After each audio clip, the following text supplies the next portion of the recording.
History once again shows things that are hidden inside, but sometimes with videos like this you can see the reality of the fact that back in the day, back in the early days, in the early 20th century, there are still the remnants of the Nephilim, the humans which are really big, the humans which are gigantic, and this man is a perfect example of that. There are very few left, of course, in the world.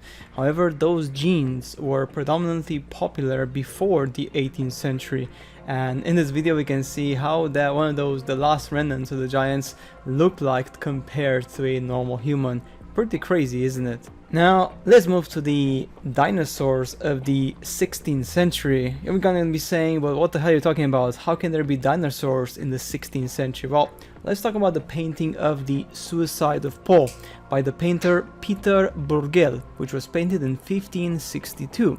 Scholars say it depicts camels, but let's have a quick look at this, and honestly, if they're not camels, you can clearly tell these are actually dinosaurs, or better said, the last dinosaurs of humanity. So yes, as you can see here, dinosaurs actually lived closer to humanity than we think, and in the 15th, 16th century, the painters were actually showing the remnants of those small dinosaurs. But of course, in official history, this is taboo.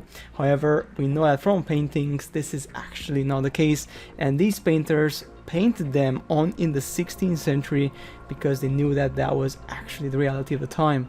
Let's go to China. So this is a giant statue of a Buddha found under a high-rise building in China. That's right, a shocking discovery in the Chinese city of Chongyong. Under the base of one of the local high-rise buildings found a huge, gigantic statue of Buddha. We are talking about a 9-meter statue that was created about approximately 1000 years ago. How crazy is that? The Chongyong authorities ordered the removal of the dervish from an apartment complex, which then resulted in the discovery of a 9-meter statue Buddha under a cultural layer in the outside courtyard. The statue, stripped of its head as well as some elements, is still pretty intense. So yes, as you can imagine, this shows again that they've constructed buildings and our current culture actually stands on top of previous cultures, which is just absolutely speechless, guys. This is amazing, alright? The history of humanity is just mind-boggling in terms of how many cultures were before us, and of course they are all hidden underneath our freaking feet. How crazy is that? Talking about mysteries in the world, let's look at this one. This one is the Mystery Stone, or in an Anatolian city.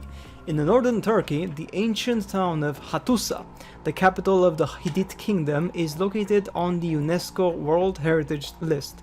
A huge greenish stone of unknown origin was attracted a lot of attention back in the days because they are not able, the scientists, to basically solve the mystery of its origin for years. It's not a precious stone, but it's composed of very dense rock, serpentinite and nephrite. The exact time of its appearance in the city is completely unknown.